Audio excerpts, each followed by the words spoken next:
إن الحمد لله نحمده ونستعينه ونستغفره ونعوذ بالله من شرور أنفسنا ومن سيئات أعمالنا من يهده الله فلا مضل له ومن يضلل فلا هادي له وأشهد أن لا إله إلا الله وحده لا شريك له وأشهد أن محمدا عبده ورسوله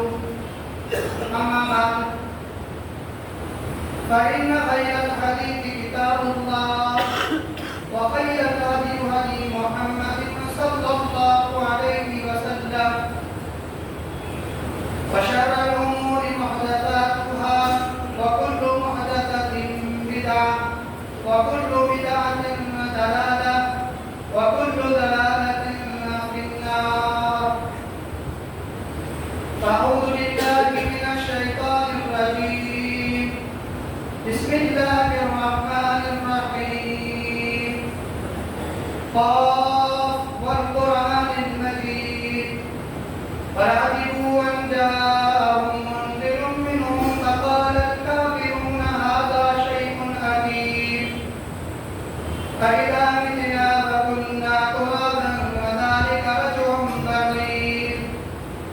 قد علمنا ما تنقص الأرض منهم ولنا كتاب حفيظ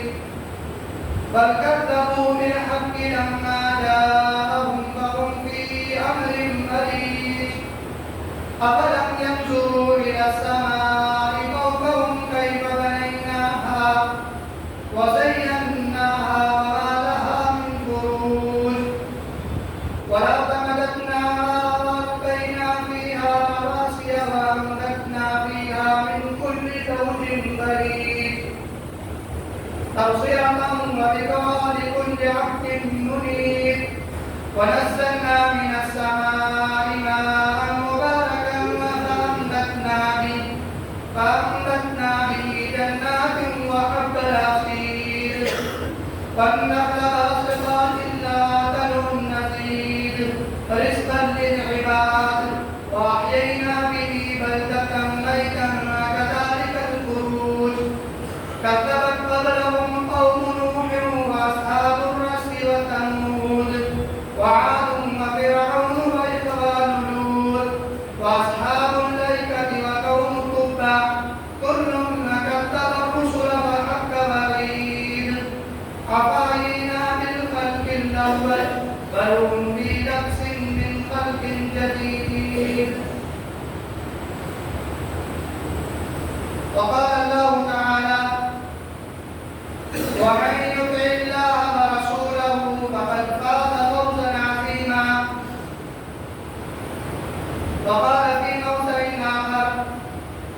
ومن يعص الله ورسوله فقد ضل ضلالا مبينا. وقال النبي صلى الله عليه وسلم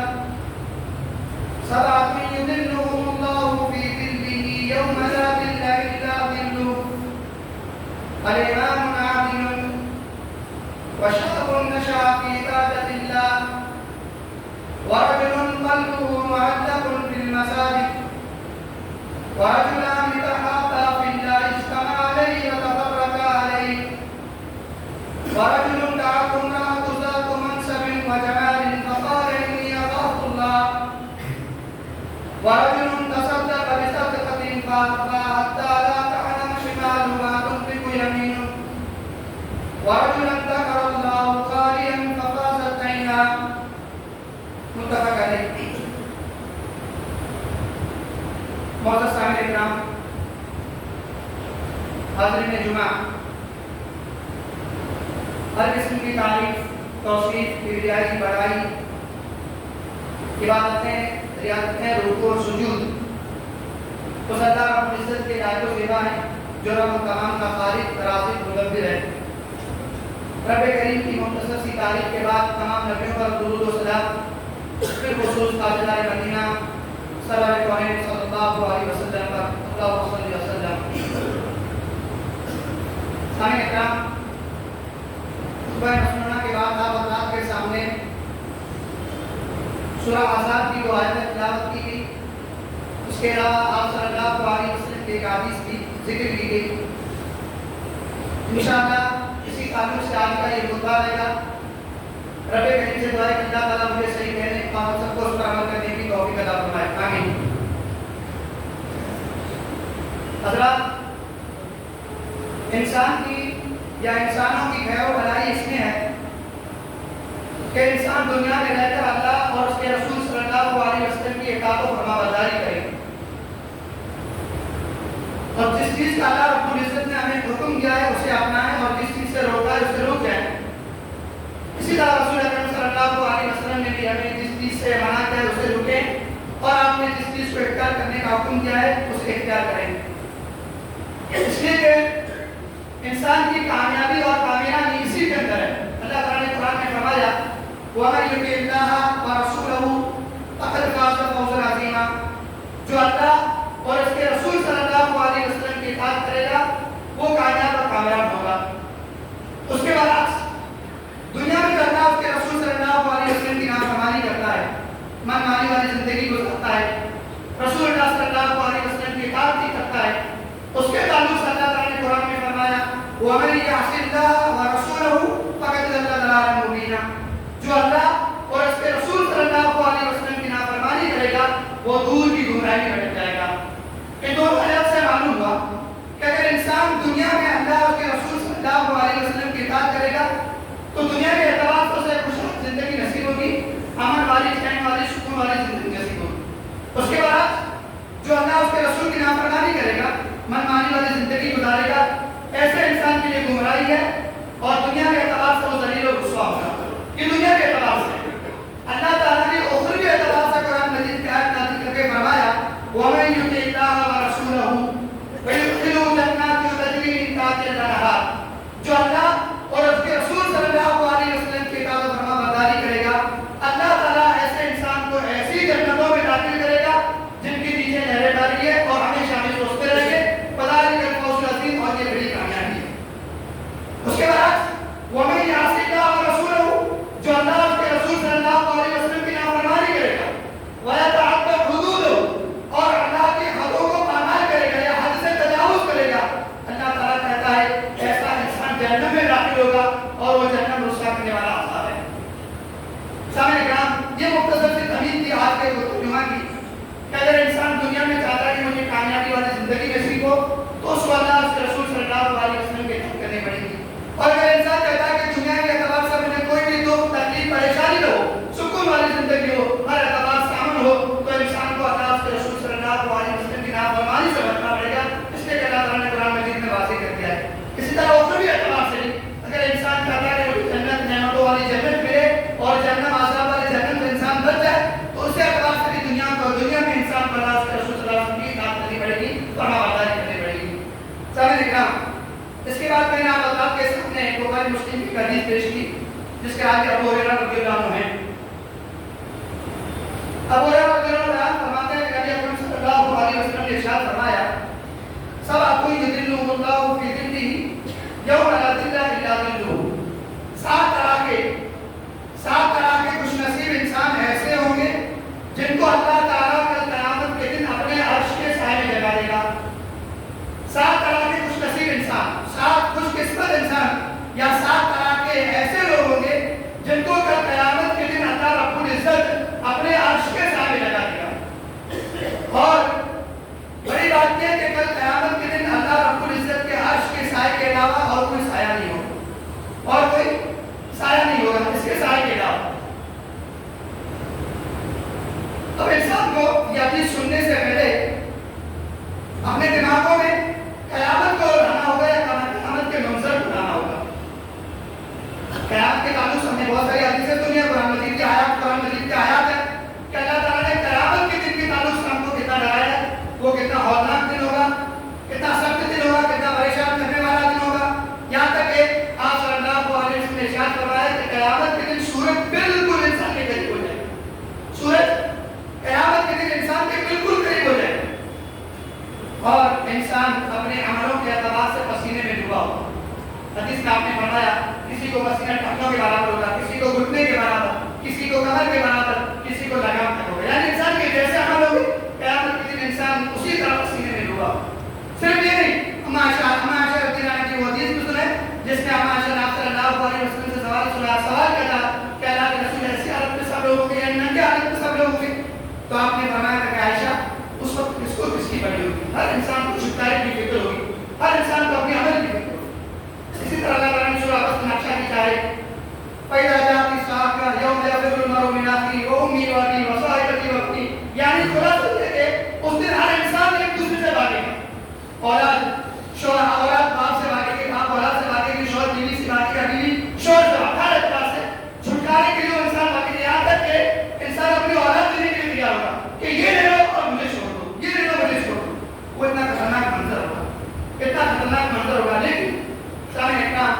اتنا خطرناک منظر ہونے کے باوجود اللہ رب العزت کے عرش کے سائے کے علاوہ اور کوئی سایہ بھی نہیں ہوگا. اس کے باوجود بھی رسول اکرم صلی اللہ علیہ وسلم نے اللہ رب العزت نے بیان فرمایا ہے کہ اگر دنیا کے اعتبار سے انسان رسول اللہ صلی اللہ علیہ وسلم کے مطابق, اللہ اس کے رسول صلی اللہ علیہ وسلم کے مطابق زندگی گزارتا ہے تو وہ قیامت والا دن جو سخت دن ہے اس دن کے اللہ رب العزت مومنوں کو پریشان نہیں کرے. اس دن کی جو خطرناک دن ہے لیکن مومن جو لوگ ہیں ان کے لیے وہ دن بھی آرام والا, سکون والا اور راحت والا دن ہوگا. اور سوال یہ ہے کہ کون سا مومن, کس مومن کو اللہ رب العزت اپنے عرش کے سامنے جگہ دے گا؟ ایسا کون انسان ہے یا کون سی نیکیاں ہیں جس کو انسان کرے گا تو اللہ رب العزت اپنے عرش کے سامنے جگہ دے گا؟ سامنے کرام رسول اکرم صلی اللہ علیہ وسلم نے فرمایا امام عادل, پہلا انسان جو قیامت کے دن اللہ رب العزت کے عرش کے سائے ہوگا اور اللہ رب العزت کے عرش کے سائے کے علاوہ اور کوئی سایہ نہیں ہوگا. پہلا انسان جس کو اللہ رب العزت اپنے عرش کے سائے میں جگہ دے گا امام عادل, یعنی حاکم, حکمران, عدل و انصاف کرنے والا. عدل و انصاف کرنے والا حاکم, حکمران, ذمہ دار, کسی اعتبار سے چاہے وہ ملک چلانے والا ہو, شہر چلانے والا ہو, چاہے بستی چلانے والا ہو, یا کسی بھی اعتبار سے وہ گھر کا ذمہ دار ہو, مسجد کا ذمہ دار ہو, مدرسہ کا ذمہ دار ہو, لیکن وہ حکومت عدل و انصاف سے کرنے والا ہے. اگر ایسا کوئی حاکم ہے تو پھر قیامت کے دن اللہ رب العزت اپنے عرش کے سائے جگہ دے گا. معلوم ہوا کہ ہم تمام کو کل قیامت کے دن سوال کے لیے تیار رہنا پڑے گا اور اپنی حکومت کا عدل و انصاف کرنا پڑے گا, کسی بھی اعتبار سے ظلم نہیں کرنا پڑے گا. اگر ہم ظلم کرتے ہیں, حکمران عدل و انصاف نہیں کرتے ہیں, رعایا کو دباتے ہیں یا کسی بھی اعتبار کو ہم کا حق آتے ہیں یا ہم پر ظلم کرتے ہیں تو کل قیامت کے دن ہماری پکڑ ہوگی. خصوصی طور سے میں کہوں والدین ذمہ دار ہوتے ہیں, اولاد کے ذمہ دار. کل قیامت کے دن ان سے بھی ان کے اولاد کے بارے میں سوال کیا جائے گا. نبی صلی اللہ علیہ وسلم نے فرمایا کلکم راع وکلکم مسئول عن رعیتہ, ہر شخص ذمہ دار ہے اور اس کی ذمہ داری کے بارے میں سوال کیا جائے گا. لہذا اگر آپ ذمہ دار ہیں, کسی اپنی کے ذمہ دار ہو, مسجد کی متوجہ ہو, مدرسے کے ذمہ دار ہو, یا کسی بھی اعتبار سے آپ ذمہ دار ہیں تو اللہ رب العزت سے ڈریے, اللہ رب العزت سے خوف کھائیے, اس لیے کہ کل قیامت کے دن اللہ رب العزت آپ سے بھی سوال کرنے والا ہے. پہلا انسان امام عادل, عدل و انصاف کرنے والا حاکم اگر کوئی ہے تو وہ قیامت کے دن اللہ رب العزت ایسے انسان کو اپنے عرش کے سائے میں جگہ دے گا. دوسرا انسان کا دوسرا وہ خوش نصیب انسان جس کو کل قیامت کے دن اللہ رب العزت اپنے عرش کے سائے میں جگہ دے گا. وشاب نشأ فی عبادۃ اللہ, ایسا نوجوان جس نے اپنی جوانی کو دیوانی نہیں بنایا, ایسا نوجوان جس نے اپنی جوانی کو مستاری نہیں بنایا. ایک نوجوان اپنی جوانی چوراہے پر بیٹھ کر, ہوٹلوں پر بیٹھ کر موبائل میں برباد کرتا ہے, تب یہ نوجوان, اللہ والا نوجوان مسجد میں آ کے سجدے میں کھڑا ہو کر اللہ رب العزت سے آگے گڑگڑاتا ہے, نمازوں کا پابند ہے, نوافل کا پابند ہے. ایسا نوجوان اگر آج بھی دنیا میں موجود ہے تو رسول اکرم صلی اللہ علیہ وسلم آپ کو خوشخبری دیتے ہیں کہ وشاب نشأ فی عبادۃ اللہ, ایسا نوجوان جس نے اپنی جوانی کو اللہ رب العزت کی عبادت میں گزارا ہے, کل قیامت کے دن اللہ رب العزت ایسے جوانی کی قدر کرے گا اور اپنے عرش کے سامنے کر دے گا. اس نوجوان خاص طور سے یہاں پر رسول اکرم صلی اللہ علیہ وسلم نے جوانی کا ذکر کیا اور بہت سارے حدیثوں میں یہ معلوم ہوتا ہے کہ جوانی کی عبادت اللہ رب العزت کو پیاری ہوتی ہے. اس لیے کہ جوان انسان جو چاہے وہ کر سکتا ہے. جوان انسان نے کہا کہ رات پر کھڑا ہو کر اللہ رب العزت کی عبادت کروں تو کر سکتا ہے. جوان انسان کسی بھی اعتبار سے اپنے بلبوتے میں اگر کچھ بھی نیکی کرنا چاہے, کچھ بھی بڑائی کرنا چاہے تو کر سکتا ہے. یہی نوجوان جب بوڑھا ہو جاتا ہے کوشش کرنے کے بعد بھی نہیں کر سکتا. وہ چاہتا ہے کہ میں کھڑا ہو کر نماز پڑھوں لیکن کھڑا ہو کر نماز نہیں کر سکتا. وہ چاہتا ہے کہ میں سجدے دوں لیکن وہ سجدے نہیں کر سکتا ہے. اس لیے رسول اکرم صلی اللہ علیہ وسلم نے بیان فرمایا